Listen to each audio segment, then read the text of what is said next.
Straight Pride is commencing.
A shout out to Boston. Thank you, police and the city of Boston, for your service and support for freedom.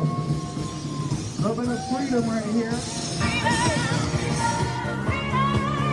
Thank you for giving us our freedom. God bless America. Shout out to Milo for being on our float. Thank you, Milo.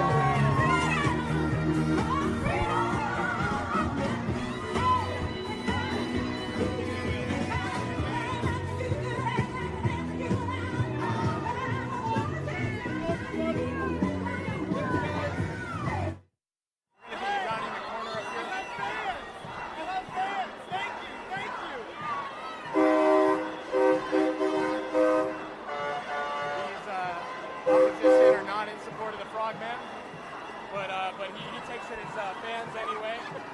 Are you feeling the love, Keck? Oh yeah, I'm showing all the love of God to these good gentlemen. Ladies and gentlemen, God loves everybody.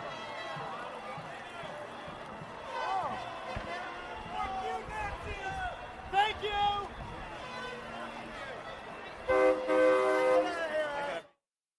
Here's a Iron Front flag, and I'm seeing a few masked individuals, so I don't know, I understand Iron Front. They're against all forms of fascism, including communism, but I think there's some contradiction there. I got my water pack on me. I hope everybody here stays hydrated. I think hydration is really important. You know, it's like 1 in 4 people are dehydrated or something like that on the daily. Could be worse. You know, just remember to drink water, filter your water, and just try to you know, keep the peace out here. You know, your mood. You can keep your mood better under control when you're hydrated and well rested. So I hope everybody out there in the stream is drinking water at home. I want the best for you. So we've rounded the other side of the Boston Common. There are supposedly 2 different opposition groups, one of which started with the Red Hands, and one also started here at the Common. So this is picking up.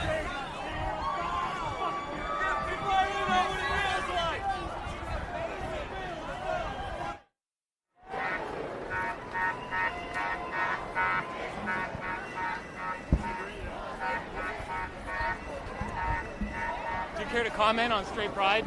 I'm just here for a good time. I don't see why the violent reaction or the unnecessary, you know, angry reaction to it. It's just a pride event. What was your first reaction when you heard that there was going to be a Straight Pride? Understanding in that it was mostly just to send a message of that, you know, if there can be a pride, there can be a straight pride, and it's mostly just people getting together to celebrate. Nothing else really. So if some, you know, so I've heard from a couple of the organizers that they are, you know, pro-gay marriage, very yes. like civil libertarian types. And I guess I'm just curious, like, if you knew that, let's say, like some fraction of the organizers actually had like deeply racist or Nazism or homophobic beliefs, would that change your impression about Pride if it was like one of the organizers felt that way? It generally depends on their beliefs and what can be subjected to what is called Nazi beliefs, homophobic beliefs, since those can get muddled very, very easily. And in terms of, like, people are going down the streets calling us Nazis when I'm a libertarian. You know, they make assumptions based on it, but if it were to be actually deep-rooted, like, racist problems, then that would be contradictory to what they're performing. And it could impact it, but it shouldn't impact the event, usually. And do you think that you'll come back next year? Probably, just for a good time. Do you think that you're going to go to regular Pride? I went to Pride this year. And that's good, you know. I went to my first Pride this year. Oh, good for you. Yeah, I'm gay, and I'm here for straight pride. And that's, I've been meaning to ask somebody this, that what did you think about the divide that this brought upon, like, the LGBT community? Because It's not helpful at all. It's just about, everyone has their own identity and that their sexuality shouldn't define them.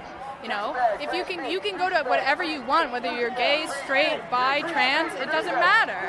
You know, if it was very clear that straights can come to Pride, why can't gays come to straight Pride? Yeah. You know? Do you think that maybe that the gay community might be split? That you have people who think, oh yeah, let them have their parade, and then you have people who are like, oh, they shouldn't have this. Somebody go out and protest. Absolutely. And then you also, I can imagine, you also have people who, I sympathize with them, that they may just be upset that it's happening. I understand completely. And they just stay home and watch TV, Yeah, those that are upset, these people walking down here, they have every right to show their disagreement with it, but I wish they would understand that this Pride event is not meant to be a jab at LGBT communities. It's not. It's meant to be like a joiner in a way. Got it. You know? And so let's say that should some of the attendees or the organizers have an impression about sorry, I'm getting distracted by Vermin Supreme. It's all right. Do you know Vermin Supreme? So he's the guy with the red hat with the blowhorn. Oh, watch out. That was my fault, sir. Sorry. Vermin Supreme, he's from New Hampshire. He primaries in New Hampshire. He's very libertarian aligned, but he has his own party called the Free Pony Ice Cream Party, where basically his one campaign promise is everybody gets a free pony and free ice cream. And he actually makes the argument that ponies are a renewable resource. No. Yeah, I don't know. You can argue with him on that policy point.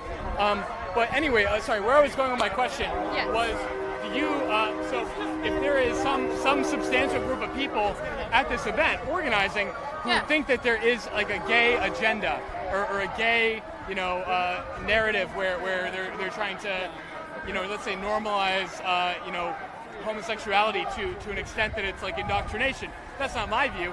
But if people who are marching with you in this parade, if there are people here who have that view, how do you feel about that? It's their right to speak it. What we should do is contrast ideas with ideas. If you want to have that beliefs, it's not our right. It's not our constitutional right to tell them no, to not say those things.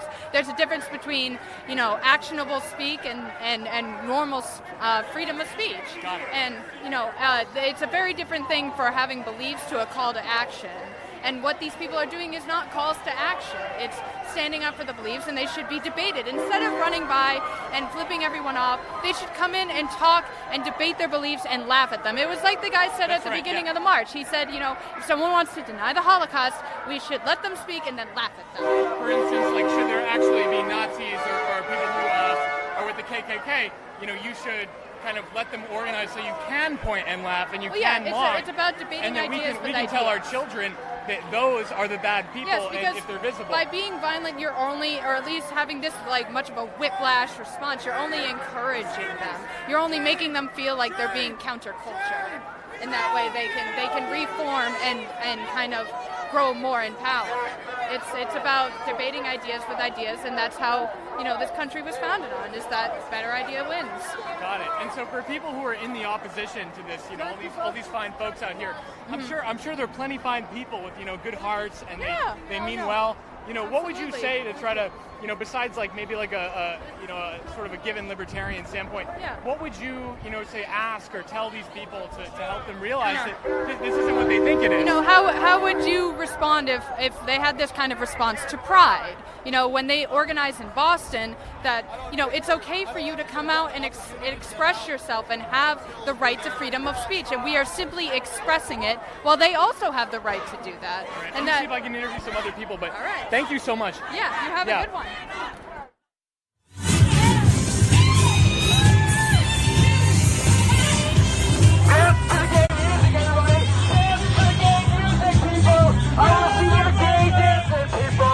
More gay dancing! Bust it out, people. It's a beautiful day for douchebag pride. Douchebag pride nationwide. Who's a douchebag? I'm a douchebag. Who's a douchebag? You're a douchebag. Douchebag, douchebag. Sis boom bar. Douchebag, douchebag. Suck it. Here is Vermin Supreme. Vermin Supreme, what is your favorite ice cream flavor? Favorite ice cream flavor? I like peach. Peach! Thank you. Amazing. Peach. Vermin Supreme, thank you very much. Yeah. Vote New Hampshire. I love douchebags. They're the best douchebag I've ever seen. I mean, look at all these beautiful douchebags out there showing up. Douchebags. Vermin Supreme runs primaries in New Hampshire. When the presidential campaign rolls around, he's normally the first on the campaign trail. All eyes are on Vermin Supreme. He is a beloved figure of New England. He is with the Free Ponies and Ice Cream Party. It's a party that advocates for giving every citizen free ponies and ice cream as his policy position. His claim is that basically that ponies are a renewable resource. So he's in attendance. It's a parody. It's a sarcastic parody, but it's not satire. Excuse me, Mr. Lawyer.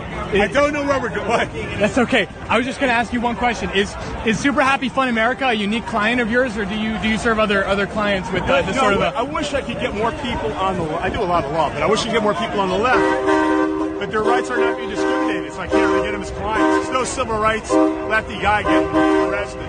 I heard you mention in the beginning you identify sort of more liberal. Oh, I'm more leftist. I'm wicked to the left. I filed a public facilities, gender discrimination bill in Pittsburgh. So the lawyer for the organizers of this event is considers himself very, very left. Yeah, I ran for state senate as Bernie Sanders progressive. Yeah, and so we've got progressives, liberals, conservatives out here, all mostly, whether they agree on Trump, whether they agree on straight pride. I think that the resounding sentiment of people here is that they support free speech, free expression, the right to organize. And really, there's just doggos in support of free speech. We've got a whole eclectic crowd here of people who, it seems like whatever they're going to disagree on with one another, there's the agreement on free speech.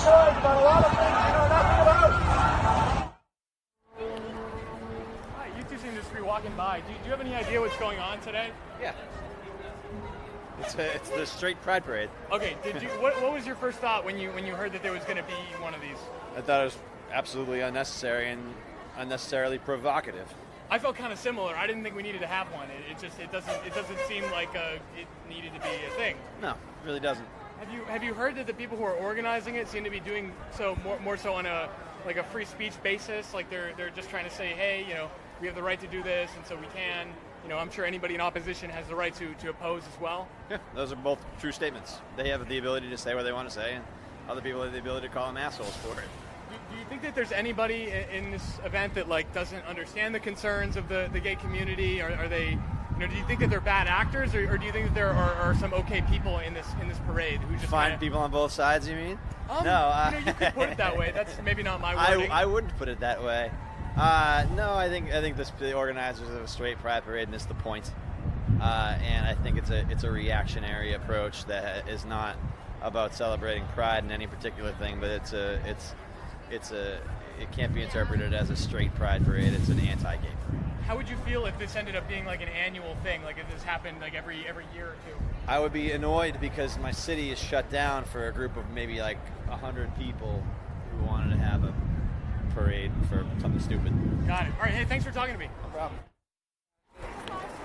Excuse me, do you have any comment about the event today? No. Okay. They're right behind you.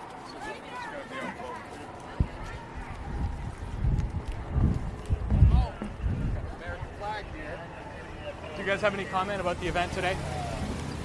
In regards to... So there's a straight pride event in Boston. It's very controversial.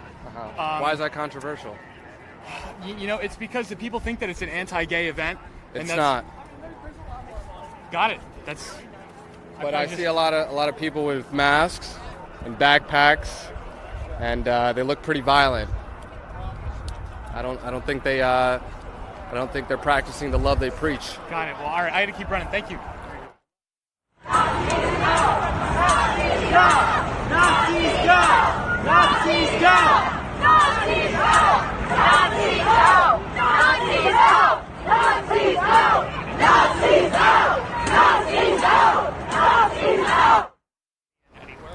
Right.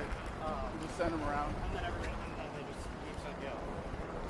So, Adam, what was your first impression when you heard that there was going to be a straight pride? That's some clever trolling right there. Genuine response. And did you first think there would be more opposition or more support for it? I thought it would be appropriately ignored, but it blew up into something really of a troll fest here. So kind of fun to be in the middle of this little storm here. Or on the perimeter of it. Yeah, on the perimeter of it at this point. Right. Well, I was in it for a minute there. You're showing your bigotry. By simply assuming. Yes. Yeah, you are.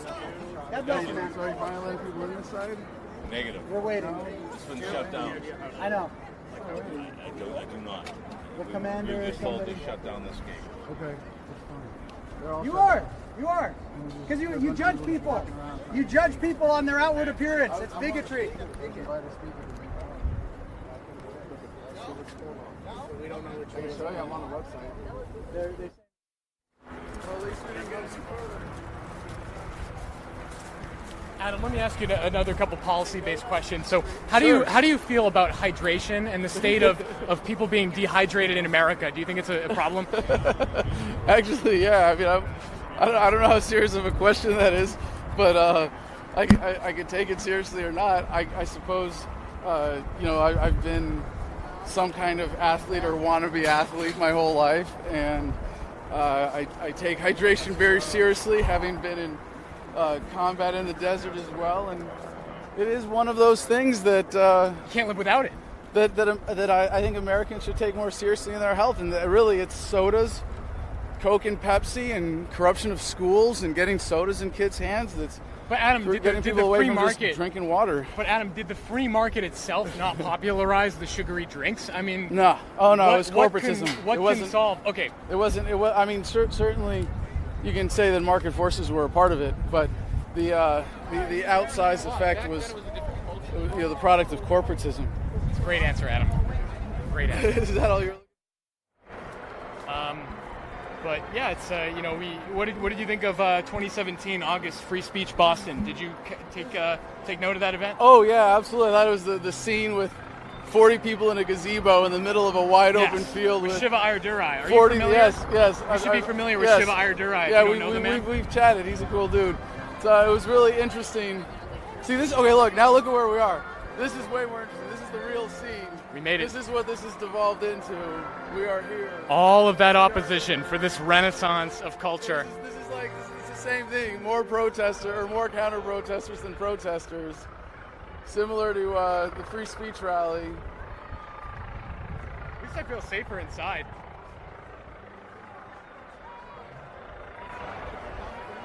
Sure, absolutely. We're the New Englanders live stream channel. We just talk about New England politics and got an independent voice. What did you see so far today? What do you hope to get out of this event? And what's on your mind? I think this is a beautiful troll storm. A lot of trolling and infiltration on all sides, with fine people everywhere around this most absurd event. I think what this is bringing out, the way people are being triggered left and right, is just beautiful to behold.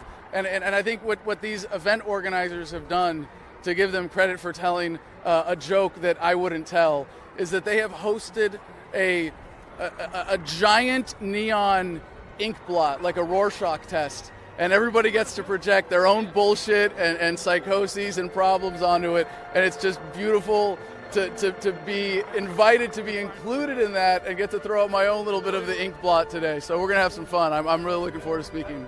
Well said. Thank you. All right. I can't